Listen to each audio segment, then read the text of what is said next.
From the outside, George V seemed a conventional king, reserved, bound by duty, and rarely one to stir controversy.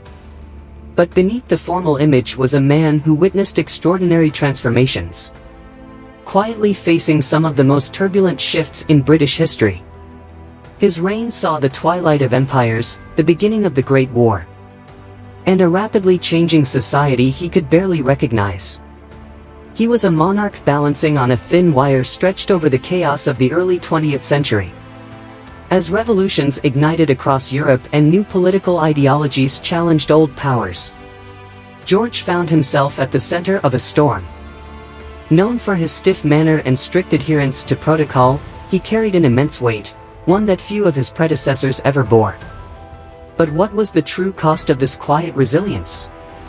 How did a man known for his reserve steer a kingdom through such trials? And behind the royal mask, who was George V, the individual facing an age of unrest and unprecedented change? Stay with us as we pull back the layers on a king whose actions shaped the monarchy and influenced a world in upheaval. You're about to glimpse the tension, duty, and resolve of a ruler who became a symbol of endurance. To truly appreciate George V and his many achievements, we need to look back at his life from the start. By examining his early years, we can understand the reasons behind his actions and decisions. This closer look at his life helps us see the experiences that shaped him, revealing the challenges he faced and how they influenced his time as king. Only then can we understand the true meaning of his contributions and the important moments of his royal life. Early life and education. George was born on June 3, 1865, at Marlborough House in London. He was the second son of Albert Edward, Prince of Wales, and Alexandra, Princess of Wales. His father was the oldest son of Queen Victoria and Prince Albert, and his mother was the eldest daughter of King Christian IX and Queen Louise of Denmark. He was baptized on July 7, 1865, at Windsor Castle by the Archbishop of Canterbury, Charles Longley. Growing up as the younger son of the Prince of Wales, it was unlikely that George would ever become king. He was third in line to the throne, following his father and his older brother, Prince Albert Victor. Just 17 months apart in age, George and Albert Victor were close and studied together under their tutor, John Neil Dalton. Academically, neither brother was especially strong, so their father decided to send them to the Navy, believing it would be the best training for them. In 1877, at the age of 12, George joined the cadet training ship HMS Britannia with his brother. They spent the next 3 years on the HMS Bacchante, traveling to British colonies in the Caribbean, South Africa, and Australia, and visiting places like Virginia, South America, Egypt, and East Asia. During a visit to Japan in 1881, George even got a tattoo of a blue and red dragon on his arm and met Emperor Meiji. The brothers also gifted wallabies to Empress Haruko. Though the brothers' travels were extensive, Queen Victoria was disappointed by their lack of French and German skills. After a brief, unsuccessful stay in Lausanne to learn languages, George returned to naval service, eventually commanding several ships, including HMS Melampus in 1891. His active naval career ended after that, but he continued to hold honorary naval ranks. Marriage. As a young man preparing for a naval career, Prince George spent many years under the command of his uncle, Prince Alfred, Duke of Edinburgh, who was stationed in Malta. During his time there, he became close to his cousin, Princess Marie of Edinburgh, and eventually fell in love with her. His grandmother, father, and uncle supported the idea of their marriage, but George's mother and Marie's mother opposed it. The Princess of Wales felt Marie's family was overly pro-German, and the Duchess of Edinburgh, Marie's mother, disliked England. As the only daughter of Alexander II of Russia, she resented having to defer to George's mother in precedence, given that her father had started as a minor German prince. With her mother's guidance, Marie turned down George's proposal and later married Ferdinand, Crown Prince of Romania, in 1893. In November 1891, George's older brother, Albert Victor, became engaged to Princess Victoria Mary of Teck, known as May. Tragically, Albert Victor died of pneumonia 6 weeks after their engagement. during an influenza outbreak, leaving George next in line to the throne. During their shared mourning, George grew close to May, and a year after his brother's death, he proposed to her. They married on July 6, 1893, at the Chapel Royal in London. Though George was not one to express his feelings openly, he and May remained deeply devoted, often exchanging affectionate letters throughout their lives. Duke of York. The passing of his older brother marked the end of George's naval career, as he was now next in line to the throne after his father. Queen Victoria granted him the titles Duke of York, Earl of Inverness, and Baron Killarney on May 24, 1892. Around this time, George also began receiving lessons in constitutional history from J.R. Tanner. As Duke of York, George and his wife, the Duchess of York, had 5 sons and 1 daughter. Known for his strict parenting, George was believed to be quite stern with his children. And some reports, like those from Randolph Churchill, suggested that George's children were even afraid of him. Later, his son Prince Henry described him as a terrible father. However, his approach to parenting wasn't unusual for his time. George and his family primarily lived at York Cottage in Sandringham, Norfolk. Their lifestyle was more akin to a comfortable middle-class family than to royalty. As George preferred a simple, quiet life, quite different from the lively social life his father enjoyed. He also became deeply interested in stamp collecting, building what would become the Royal Philatelic Collection, one of the most extensive collections of British and Commonwealth stamps. In October 1894, George traveled to St. Petersburg with his parents for the funeral of his uncle, Alexander III of Russia. They stayed for the wedding of his cousin Nicholas II, the new Russian emperor, to Princess Alix of Hesse, who had once been considered a possible match for George's older brother, Prince of Wales.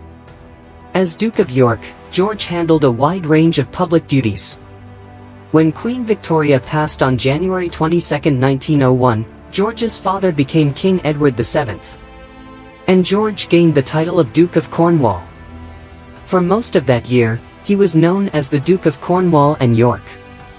In 1901, George and his wife, the Duchess, embarked on a tour of the British Empire, visiting Gibraltar, Malta, Port Said, Aden, Ceylon, Singapore, Australia, New Zealand, Mauritius, South Africa, Canada, and Newfoundland. This journey, organized by Colonial Secretary Joseph Chamberlain and backed by Prime Minister Lord Salisbury, was intended to show gratitude to the Dominions for their role in the South African War.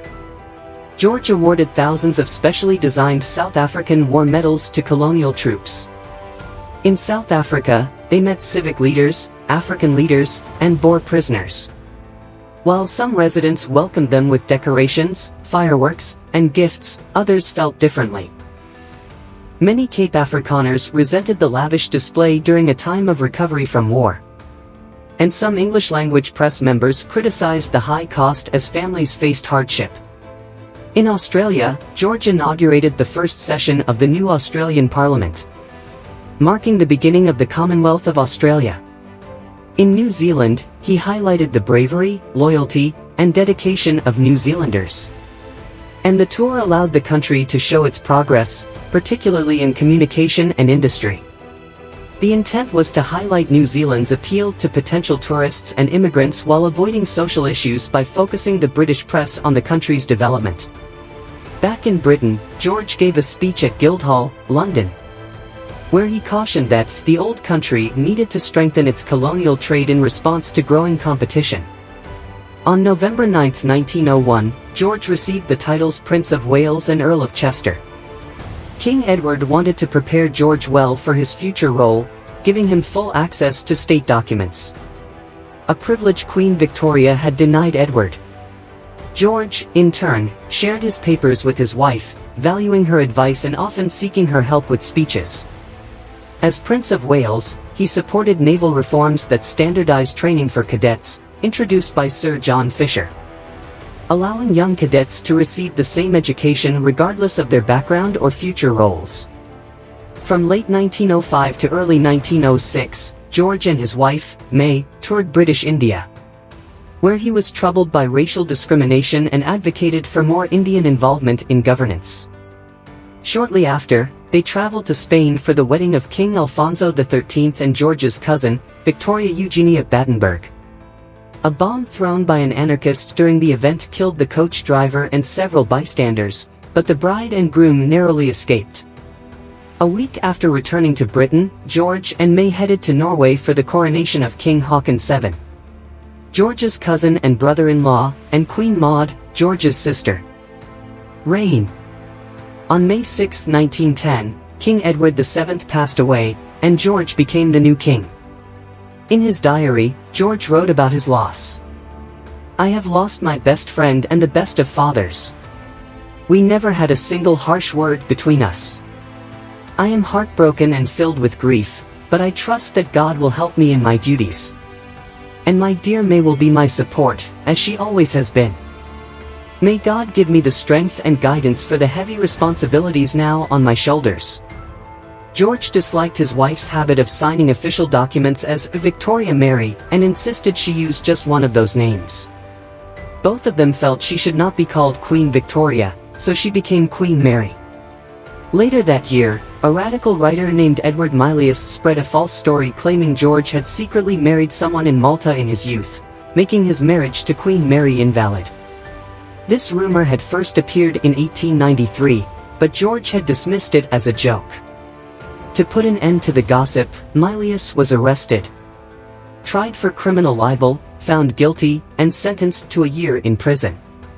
George also objected to the anti-Catholic language in the accession declaration he was required to make when opening his first parliament. He refused to open parliament unless it was changed, leading to the Accession Declaration Act of 1910, which removed the most offensive parts of the declaration. George and Mary were crowned at Westminster Abbey on June 22, 1911, celebrated by the Festival of Empire in London. In July, they visited Ireland for 5 days and were warmly received by cheering crowds lining the streets. Later in the year, they traveled to India for the Delhi Durbar, where they were formally presented as the Emperor and Empress of India on December 12, 1911. Wearing the newly made imperial crown of India, George also announced the move of the Indian capital from Calcutta to Delhi. He was the only emperor of India ever to attend his own Delhi Durbar. During their tour of India, George indulged in big game hunting in Nepal, where he shot 21 tigers, 8 rhinoceroses, and a bear over 10 days, as he was known for his skill as a marksman. On another occasion, on December 18, 1913, he shot over 1,000 pheasants in just 6 hours while at Lord Burnham's estate. Even George admitted that day, "We went a little too far." National politics. George became king during a time of political unrest. The previous year, Lloyd George's People's Budget had been blocked by the House of Lords, dominated by conservatives and unionists, even though it was against tradition for the Lords to veto financial bills. Liberal Prime Minister H. Asquith had asked King Edward VII to commit to creating enough Liberal peers to ensure the budget's passage. Edward reluctantly agreed, provided the budget was rejected after 2 consecutive general elections. After the first election in January 1910, Conservative peers allowed the budget to pass, acknowledging the government's mandate. Asquith then aimed to limit the power of the Lords through constitutional reforms, which the Lords blocked once again. A constitutional conference was held, but after 21 meetings, it collapsed in November 1910. Asquith and Lord Crewe, the Liberal leader in the Lords, asked George to dissolve Parliament and hold a second election, promising to create enough Liberal peers if the Lords blocked the reforms again. If George refused, the Liberal government would resign, risking the impression that he was siding with the peers against the people in party politics. George's private secretaries, Lord Knowles and Lord Stamfordham, advised him differently. Knowles encouraged George to support the cabinet, while Stamfordham suggested he accept the government's resignation.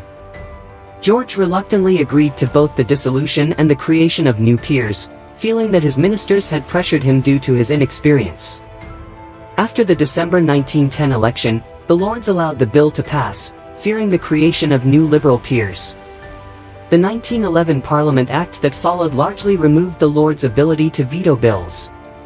The 1910 elections left the Liberals as a minority government, reliant on the Irish Nationalist Party's support. Responding to the Nationalists, Asquith introduced a Home Rule Bill for Ireland, which was strongly opposed by the Conservatives and Unionists. Tensions over the bill increased, and relations between the aging Knowles and the Conservatives soured, leading to Knowles' retirement. To prevent civil conflict in Ireland, George called a meeting of all parties at Buckingham Palace in July 1914, hoping to negotiate a compromise. However, after 4 days, no agreement was reached. Political issues in Britain and Ireland soon took a back seat as events in Europe escalated, and the issue of Irish Home Rule was set aside for the duration of the war. First World War. On August 4, 1914, George recorded in his diary, "I held a council at 10:45 to declare war with Germany. It is a terrible catastrophe, but it is not our fault. Please to God it may soon be over." For the next 4 years, Britain and its allies were at war with Germany and other Central Powers. The German Kaiser, Wilhelm II, who became a symbol of the horrors of war to the British public, was George's cousin. Because of their German ancestry, George and his children held German titles. And his wife, Queen Mary, although born in England, also had German roots. Many of his relatives were British subjects with German titles, which led some to question their loyalty. In 1917, to ease national concerns, George issued a proclamation changing the royal family's name from the House of Saxe-Coburg and Gotha to the House of Windsor. George and his British relatives renounced their German titles and took on British ones. For example, his cousin, Prince Louis of Battenberg, became Louis Mountbatten, 1st Marquess of Milford Haven. And Queen Mary's brothers became Adolphus Cambridge, 1st Marquess of Cambridge, and Alexander Cambridge, 1st Earl of Athlone. To reduce the number of people who could claim royal status, George issued a decree in December 1917 limiting the title of Royal Highness to the children and grandchildren of the monarch. He also suspended the British peerages of relatives who fought for Germany during the war, and removed German family flags from St. George's Chapel at Windsor. When the Russian Revolution broke out in 1917, Tsar Nicholas II, another of George's cousins, lost his throne. Although Britain initially offered asylum to the Tsar and his family, George later feared that bringing them to Britain would spark unrest. This decision, against the advice of some officials, meant that the Romanovs stayed in Russia, where they were killed by the Bolsheviks in 1918. George later wrote that it was a terrible loss and remembered Nicholas as a kind and loyal man. Shortly after the war, George faced personal sorrow when his youngest son, John, passed away at 13 due to lifelong health issues. Queen Mary shared the news, expressing their deep sadness and the comfort they received from the kindness of others. In 1922, George visited the World War I cemeteries and memorials in Belgium and France, an event later commemorated by Rudyard Kipling's poem, The King's Pilgrimage. This tour, along with a brief visit to Italy in 1923, marked the only times George traveled abroad on official business after the war. Post-war reign. Before World War I, many European monarchs were related to George. But the war led to revolutions that toppled monarchies in Austria, Germany, Greece, and Spain, similar to what happened in Russia. In March 1919, George sent Lieutenant Colonel Edward Lisle Strutt to help the former Emperor Charles I of Austria and his family escape to Switzerland. In 1922, a Royal Navy ship was also sent to Greece to rescue his cousins, Prince and Princess Andrew. During this time, political unrest in Ireland continued as nationalists fought for independence. George was horrified by government-sanctioned killings and wrote to Prime Minister Lloyd George about his concerns. At the opening of the Northern Ireland Parliament on June 22, 1921, George called for peace in a speech partly written by General Jan Smuts and approved by Lloyd George. Soon after, a truce was reached, leading to the Anglo-Irish Treaty. By the end of 1922, Ireland was divided, and the Irish Free State was formed, while Lloyd George left office. George and his advisors worried about the rise of socialism and the growing labor movement, which they mistakenly linked to republicanism. However, socialists no longer held anti-monarchical views and were willing to accept the monarchy if it reached out to them. In response, George adopted a more democratic and inclusive approach, connecting with people across different social classes. Which was a big change for him, as he usually preferred the company of naval officers and landowners. He built friendly relationships with moderate Labour Party politicians and trade union leaders. This shift helped improve the royal family's image during the economic challenges of the 1920s and for many years afterward. From 1922 to 1929, there were many changes in government. In 1924, George appointed Ramsay MacDonald as the first Labour Prime Minister when no single party had a clear majority. This decision eased the concerns of Labour sympathisers who worried that the king would not support their interests. During the general strike of 1926, George advised the Conservative government led by Stanley Baldwin against taking extreme measures, and disagreed with claims that strikers were revolutionaries, saying, "Try living on their wages before you judge them." In 1926, George hosted an imperial conference in London, where the Balfour Declaration recognized the British dominions as self-governing communities equal to one another. The Statute of Westminster in 1931 later formalized their legislative independence, and established that changes to the succession of the throne would require the agreement of all relevant parliaments. Following a global financial crisis, George supported the formation of a national government in 1931 led by MacDonald and Baldwin, even offering to reduce the civil list to help balance the budget. He was also worried about Adolf Hitler and the Nazi Party's rise in Germany. In 1934, George warned the German ambassador that Germany posed a global threat, and predicted that war would come within 10 years if things continued as they were. He advised the British ambassador in Berlin to be cautious of the Nazis. In 1932, George agreed to deliver a royal Christmas speech on the radio, which became an annual event. Although he initially hesitated, he was convinced that the public wanted it. By 1935, during his Silver Jubilee, he had become a beloved king, humbly responding to crowds with, "I cannot understand it, after all, I am only a very ordinary sort of fellow." In his later years, George's relationship with his eldest son, Edward, worsened. He was disappointed in Edward's inability to settle down and was troubled by his many affairs with married women. In contrast, George had a close bond with his second son, Prince Albert, later George VI, and he adored his eldest granddaughter, Princess Elizabeth. He affectionately nicknamed her Lilibet, and she called him Grandpa England. In 1935, George expressed concern for Edward, saying, "After I am dead, the boy will ruin himself within 12 months." He hoped nothing would come between Albert and Elizabeth and the throne. Declining health and death. The First World War had a serious impact on George's health. He was badly injured on October 28, 1915 when his horse threw him during a troop review in France. His heavy smoking made his breathing problems worse, and he struggled with chronic bronchitis. In 1925, doctors advised him to take a private cruise in the Mediterranean to recuperate, which was his third trip abroad since the war and his last one. In November 1928, he became very ill with septicemia, which formed an empyema between the base of his right lung and diaphragm, requiring drainage. For the next 2 years, his son Edward took over many of his responsibilities. In 1929, when it was suggested he take another rest abroad, the king strongly rejected the idea.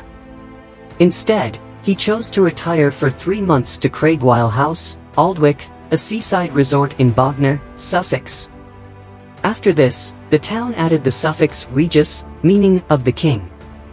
A story later emerged that his last words, when told he would be well enough to revisit the town, were Bugger Bognor. George never fully recovered. In his final year, he sometimes needed oxygen. The death of his beloved sister, Victoria, in December 1935 affected him deeply. On the evening of January 15, 1936, he went to his bedroom at Sandringham House, complaining of a cold. and stayed there until his death. He gradually grew weaker and drifted in and out of consciousness. Prime Minister Stanley Baldwin later remarked that each time George regained consciousness, he would inquire about the empire or express gratitude for kindness shown to him. He asked his secretary, "How is the empire?" The secretary replied, "All is well, sir, with the empire." And the king smiled before slipping back into unconsciousness. By January 20th, George was near death. His doctors, led by Lord Dawson of Penn, issued a bulletin stating, "The king's life is moving peacefully towards its close." After Dawson's private diary was discovered and made public in 1986, it was revealed that George's last words, a muffled "God damn you," were directed at his nurse, Catherine Black, when she administered a sedative. Dawson, who supported the gradual acceptance of euthanasia, admitted in his diary that he ended the king's life. At around 11 o'clock, it became clear that George's last moments might take a while. Dawson felt that prolonging the wait would only exhaust the onlookers, preventing them from finding comfort through thought or prayer. He decided to hasten the end by injecting morphine and cocaine into the king's jugular vein. About 15 minutes later, George's breathing became calmer, and his physical struggles ceased. Dawson wrote that he took these actions to protect the king's dignity and to spare the family further strain. He wanted George's death at 11:55 p.m. to be announced in the morning edition of the Times rather than in the evening newspapers, which he felt would be less fitting. Neither Queen Mary, who was deeply religious and might not have agreed with euthanasia, nor the Prince of Wales were consulted. The royal family did not want the king to suffer but did not approve of Dawson's actions either. The following day, British Path announced the king's death, describing him as more than a king, a father of a great family. The German composer Paul Hindemith visited a BBC studio the morning after the king's death and wrote Trauermusik, mourning music, for viola and orchestra in 6 hours. It was performed that evening in a live broadcast by the BBC, with Adrian Boult conducting the BBC Symphony Orchestra and Hindemith as the soloist. During the procession to George's lying in state at Westminster Hall, the cross atop George's coffin fell off and landed in the gutter as the cortege turned into New Palace Yard. George's eldest son and successor, Edward VIII, saw this happen and wondered if it was a bad omen for his reign. As a tribute to their father, George's 4 surviving sons, Edward, Albert, Henry, and George, stood guard, known as the Vigil of the Princes, at the catafalque on the night before the funeral. This vigil would not be repeated until the death of George's daughter-in-law, Queen Elizabeth, the Queen Mother, in 2002.